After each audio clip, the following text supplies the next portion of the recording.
Sup guys, and welcome back to my list ranking all of the bosses in the Fromsoft games. So we're going to be going over 91 to 105.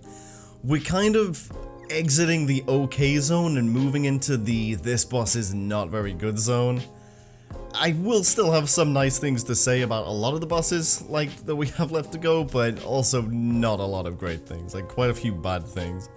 We're going to start off pretty strong at number 91 with Gwen, Lord of Cinder.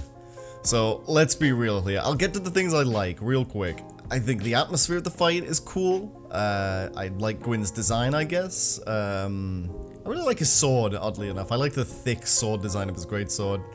And the music is just fucking great. Everybody loves the music. It's good. Now let's get to the bad things. Bad thing number one, the parrying. This entire fight, every single time I fought Gwen, it's just parries.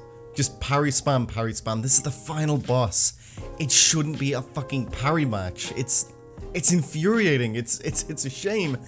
But here's the thing, outside of that, I don't actually think he's that good of a boss. He's a little too fast on some of his swings. That like instant overhead he does when you're up close. He's not the most fun to fight, especially in Dark Souls 1, when you don't get a lot of rolls out of your stamina. If you put Gwen in, say, like Dark Souls 3, I think he'd be a lot better, but you kind of have to conserve your stamina a lot more in Dark Souls 1, and he's just not that fun to fight. I don't know, it really is just like the atmosphere, the lore, and the music that brings this boss up a little bit, but that's really all you can say. Just, if you couldn't parry him, he still wouldn't be great, but it doesn't help. So at number 92, it's Valstadt the Royal Aegis. So as far as the boss goes, Valstadt is just really, he's kind of just nothing.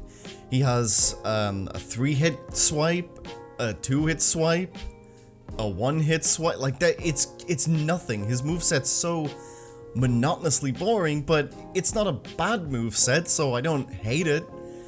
One thing I will comment on, which I'm not sure how I feel about. So Valstadt has a phase 2. I love that Valstadt has a phase 2 because not a lot of bosses in Dark Souls 2 have phase 2s. But it's the most superficial, fucking pointless phase 2, but quite possibly in the series. First of all, he gains 50% damage reduction. This doesn't change anything about the fight. You still fight him the exact same way, but he just has more health. He may as well have 50% more health and just start phase 2 earlier. That's not a phase 2. And he only gains one new attack, and it's just fucking pathetic. It is unbelievably shit. It's the slowest dark bead you have ever seen. It's basically just free damage, and it will never hit you. So it's like, I don't know, A for effort, but C for execution. He really just doesn't have anything going for him, but there's nothing he does egregiously bad. There's no huge fault, it's just, he just exists. So that's all I can really say about Valstadt. So as far as the Lost Sinner's moveset goes, just re-listen to the Valstadt one, I guess. He has a swing, and a swipe, and a stab, and maybe a slam. It just very paint by numbers, kind of boring moveset. I do kind of like his design, although his weapon is shit. It's just like the smallest little greatsword you could ever use. Oh, there is one mechanic, which is lighting the torches, which is, it's something, I guess, but I don't really enjoy it. Because quite honestly, if you don't light the torches, all it really means that if you like playing Lockdown, you will be slightly annoyed at various points in the fight and go, oh, I guess I'm not locked on anymore. Oh, it's, I don't know. This, God fucking damn it, the Lost Sinner is just monotonous. I mean, it's weird, you know, because like this guy is one of the, I can't remember what they call, like, you know, he has a primal bonfire right behind him. And let me just comment on the primal bonfire, because I have nothing left to say about the Lost Sinner.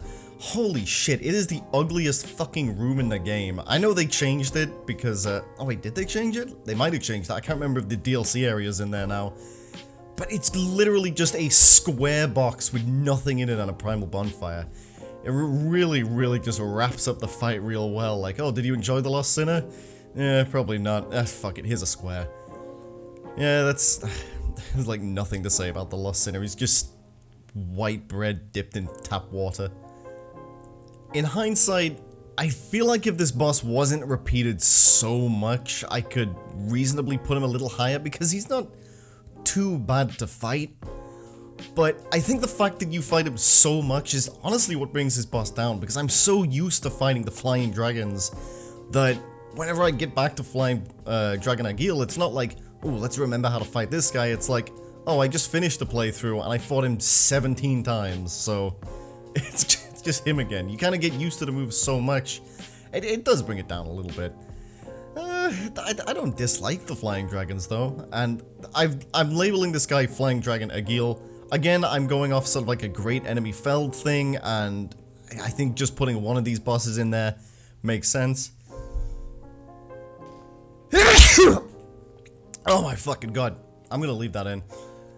Yeah, but, he's an interesting boss. I do like his position in the game as well. It kind of teaches you about the, visceral because of the big glowing eye when you knock it down.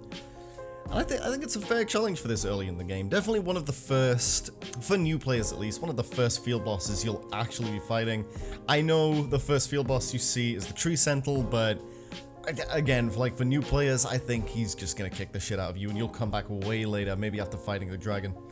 But yeah, that's Flying Dragon Gil. So at number 95, Great Grey Wolf Sith. So the atmosphere, the lore, just the general feel of the fight is all great. Like, everybody loves Great Grey Wolf Sith. I do too. I think he's a really cool design. I love that he's a fucking wolf with a sword in his mouth, comes fucking flying at you. It's great. So why is he so low? The fight's kind of shit. I don't know. Just get underneath him and you win. He doesn't really do much. You can see him just having a wander on the screen. Admittedly, this doesn't happen all the time. But I don't know, he's just a nothing of a fight. If Great Grey Wolf Sith had no lore, and, you know, he didn't look the way he did, let's say he was like a man with a sword and he was just crawling, actually that would still be pretty cool. But it wouldn't be this cool, I guess. He'd probably be a lot lower, because, yeah, that's it really. You just get underneath him and you win. He has a pretty tiny moveset, having like the swing, the spin, and the double swing. I can't even remember if he has other moves. It would have been nice if he had like a jumping flip like Artorias, or he did something that Artorias did. Maybe he like barked some goo out at you. Although he's not corrupted, so I guess he wouldn't. But yeah, there's like almost nothing to say about him really. I really like him, but I don't really like the boss fight. So I'll start by saying I really like Mogo's design. I think she's one of the coolest looking bosses in Bloodborne. I love all the different like little sides she has coming out of her. All the effects like on the cloak, and she has tendrils like some other Bloodborne bosses, but they never really obstruct your view, which is nice. And that's it. Outside of that, Mogo's biggest fault is she is just unbelievably fucking easy. She is an absolute joke, especially considering she is essentially like, for most people, assuming you fight the final boss after her, she is like the semi-final boss. She should be like this big, like, cap-off challenge, just like this final test of skill before you go on to face, you know, your final opponent. But she's not. She's just kind of like there, you know what I mean? It's just like, oh, here's Mogo's wet nurse. You made it this far. Let's just get this out of the way real quick so you can fight the real final boss. If she was a little bit harder, I would like her a lot more. But as she stands, she's just kind of, I don't know, she's just kind of a big hitbox that you kill before you fight the next one.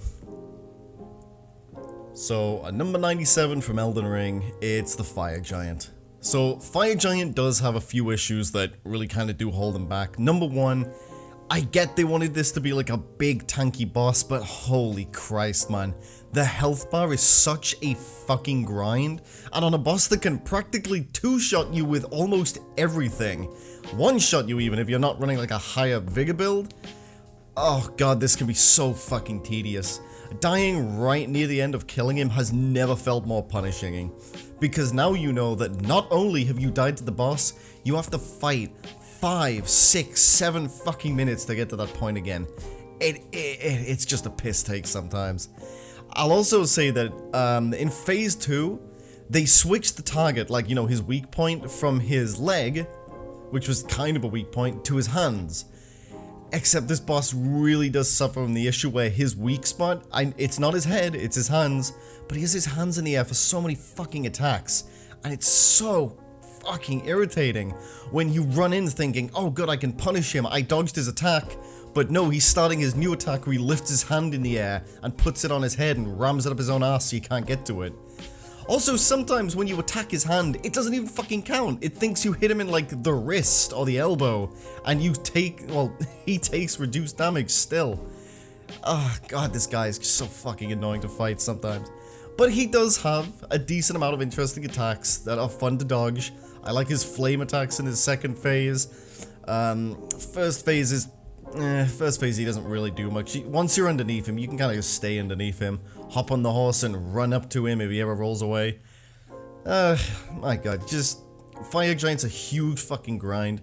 Definitely a great way to cap off Mountaintop of the Giants, which is just when the game starts getting a little too bloated, you know. Too much health, too much damage.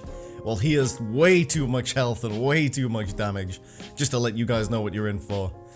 But, fuck it, you know, it's Fire Giant, whatever. So up next, it's Amygdala. So Amygdala's biggest issue for me is just how, like, awkward she is to fight. You're encouraged to go for the head, which is cool, you know, don't get underneath her. She takes greatly reduced damage to the legs, to the point that it's not even worth it, right? Even if you can get a hit in, you might as well just back up and save your stamina. But when you're close to the head, she's so fucking wide, it's really difficult to tell what's going on. I don't particularly enjoy any of her attacks. Most of them are just like big, like, flailing arm slashes that just... I don't know, she's just a fucking pest. I never look forward to fighting her. I don't really look forward to the Nightmare Frontier in general. It's not the best way to end off the area, considering all the fucking winter lanterns. But... I don't know, man. I don't really have anything nice to say about Amygdala. I don't even really like her design that much. I guess the laser attack's kind of cool, but I don't know. Going straight from Amygdala to Medea, you really get a feel for, like, how to really do a laser attack. I think one other thing that really bugs me about Amygdala is, depending on what weapon you're using to fight her, she can be such a fucking pain in the ass to hit in the head. Because it hovers at a weird height, and she very rarely puts it down, you know, save for a few attacks. So, I don't know, you're kind of encouraged to just wait for her to attack, and then you can go in. Just wait for her to attack, and then you can go. It's just like, I don't know. It's just not a very fun cycle. It doesn't make the boss particularly engaging. Yeah, that's it, I guess. I mean, fuck it, I just don't like Amygdala that much. And now, at number 99, it is the Sith of Elden Ring, Regal Ancestor Spirit. A lot of what makes the Regal Ancestor Spirit good is completely separate from the boss fight. Visually, I think the boss is great, the atmosphere is wonderful, the music, just the feel of the boss is so cool. And then you fight the thing and it's like, oh, what the fuck was this? What is this? This is fucking so easy. This is pitiful. There's one attack he does all the time where he'll jump in the air and, like, vomit ectoplasm on the floor. It will never hit you. I don't know where he's aiming. It's literally just to stop you from approaching, but why would I approach? He's in the fucking air. I can't hit him. Like, it's just so pointless. He does have one really cool move in his phase 2 where he'll go rolling. He'll do a fucking roly-poly like the goats in the overworld. That's kind of cool, I like that. You very rarely see it though, like, I've only ever seen it once. In fact, collecting the footage for this boss fight was the first time I've ever seen him use it. Oh, and one thing I really don't like him, the healing is fucking so stupid. At just random points in the fight, he will heal massive chunks of his HP, like, I think about 50%. I think he stops doing it after he's killed all the little ghost animals. There's no way to stop it. You just have to kind of either sit and watch him do it, or you can try and out-damage him, which if you're approaching later in the game, I think I'm a tiny bit under-leveled here, you can kind of out-damage it. But it just makes the fight drag on, and it's not a good enough fight that I want it to drag on, you know what I mean? Like, it's so fucking easy. Barely any of his attacks will really hit you, he doesn't really have follow-ups or combos. He's really only this high because I think he's cool, and he looks great, and the atmosphere's there. Everything outside of that though, it's just a wet fart. but that's Regal Ancestor Spirit. So, at number 100, it's the Shadows of Yharnam. I feel like these guys are a little overrated in that whenever I see other people talking about them, they usually have fairly nice things to say, and like, why? I can't really put my finger on it. Do they work as a gank boss? Not really. One sits in the back, just non-stop spamming fireballs. One is always up in your face with melee combos, and the one in the middle kind of does fuck all for most of the fight. They really just don't work that well.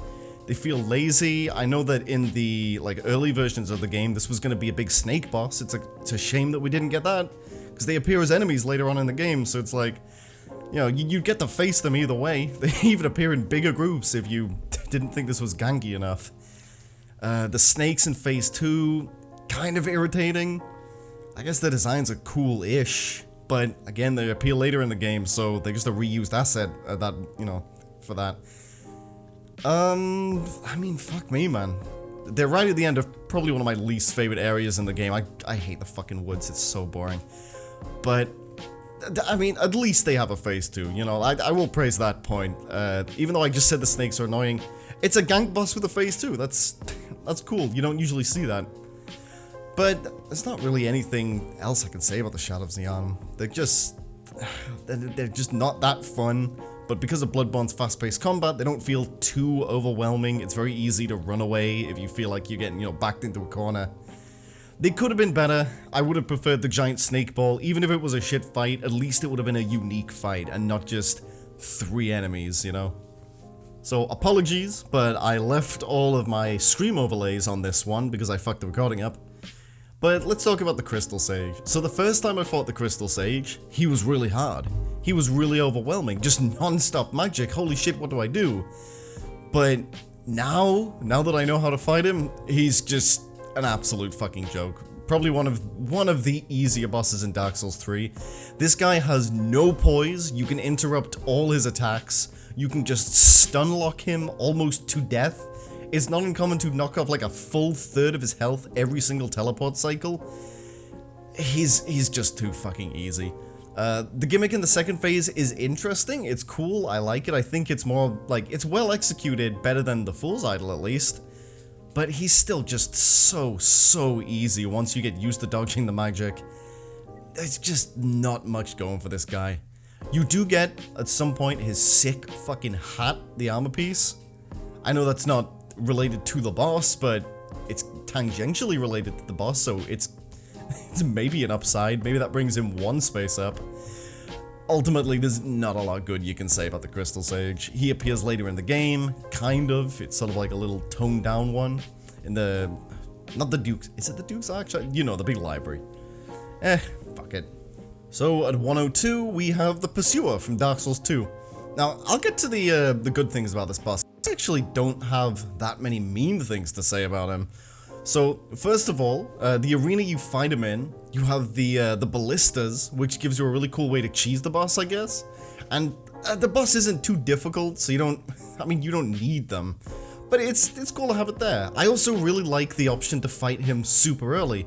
And if you kill him on the little platform by the bonfire, he's dead, like he doesn't appear again. I actually prefer this to what they did in Dark Souls 2, We Made the Game Even Worse edition, where he just fucking appears all over the place for whatever fucking reason, even when you kill him.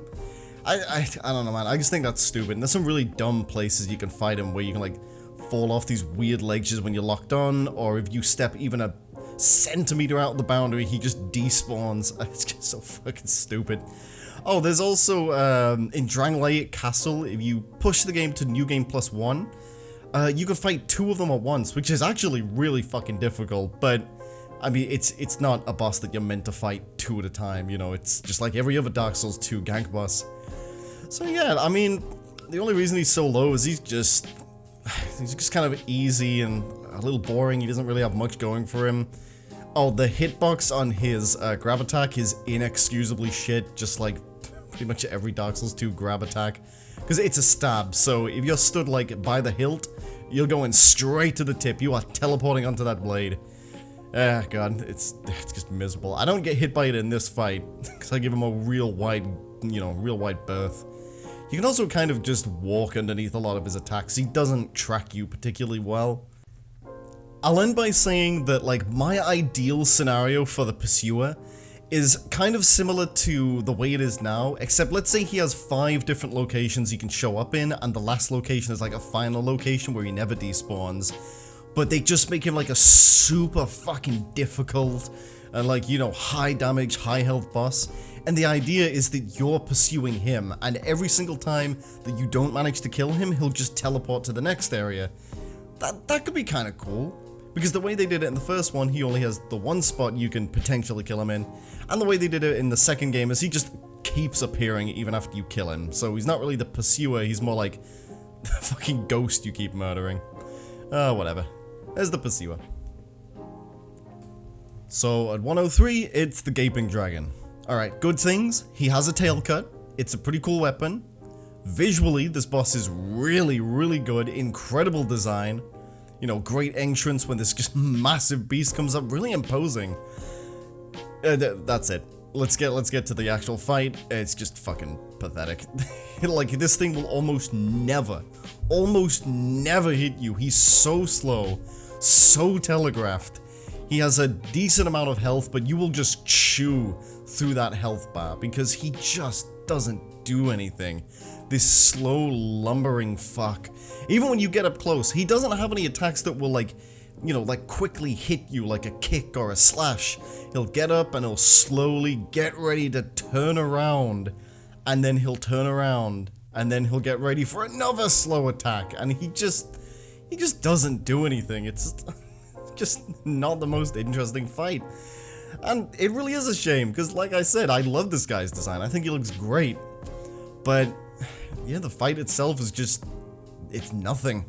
It's just a big target for you to hit that kind of flails around. So at number 104, it's the Man-Eaters from Demon Souls. So Demon Souls, being their first game, does have somewhat primitive AI, and I think Man-Eaters are like the example of said primitive AI.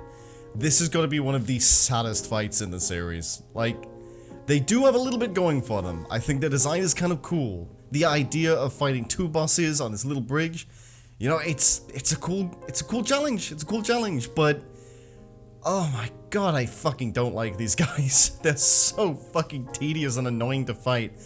A lot of the time they will just float above your head or like fly off into the distance to do nothing. They have magic attacks that will never hit you. They have another magic attack that will never hit you.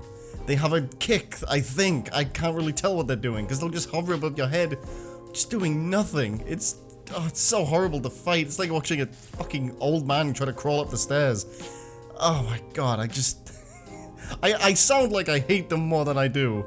I don't like them very much, but I don't know. I can't bring myself to place them any lower because I guess everything lower on the list, they either have more bad things to say or they have less going for them. I know you can cut off their tail to stop them buffing, but I'm pretty sure you can just hit them to stop them buffing. And I didn't really notice what the buff did because they buff themselves and then they go like, alright, I'm fucking powered up, I'm ready. Let's get right back to hovering in midair and shooting magic spells at the floor. Like, it just, oh my god. Just a comical fucking fight. But that's all you can really say about the Man-Eaters, I guess. So at number 105, it's Crossbreed Priscilla. So Crossbreed Priscilla is a pretty interesting boss. She gives you the option to fight her. Like, you show up and she just kind of tells you like, hey, how'd you get here? You want to fuck off? And then you can just walk right past her and she'll be stood there just staring at you. Yeah, you can just leave. You don't need to fight Crossbreed Priscilla. And to be fair, if you don't fight her, you're not really missing much. Unless you really, really want her tail cut or her scythe. I guess the scythe is pretty cool. The dagger's pretty wank. But outside of that, she's just like a really, really easy boss. She doesn't have a lot of tracking, doesn't have a lot of moves. You can just kind of walk behind her and swing. In the video, I'm actually trying to get the tail cut, which I didn't manage to get. But in trying to get the tail cut, I avoid every single one of her moves because she barely turns around to face you. She's just really not engaging. She'll go invisible at first, but the second you find her, by just following the footsteps, or even letting her hit you, then just standing up and swinging wildly, she's basically dead. That's basically the end of the boss fight. So she doesn't really have too much going for her, other than just the, like, you know, the optional factor, which is, again, that's kind of cool, but absolutely doesn't save her from being this low on the list. So, with that over, we're coming to the end of the list. In the next video, we'll be going over the next 15, so 106 to 120. Feel free to let me know how you reckon the list is going in the comments, if there's anything you disagree with, or any boss you think should be higher or lower. But for now, I guess I'll catch you guys in the next video. So yeah, peace out.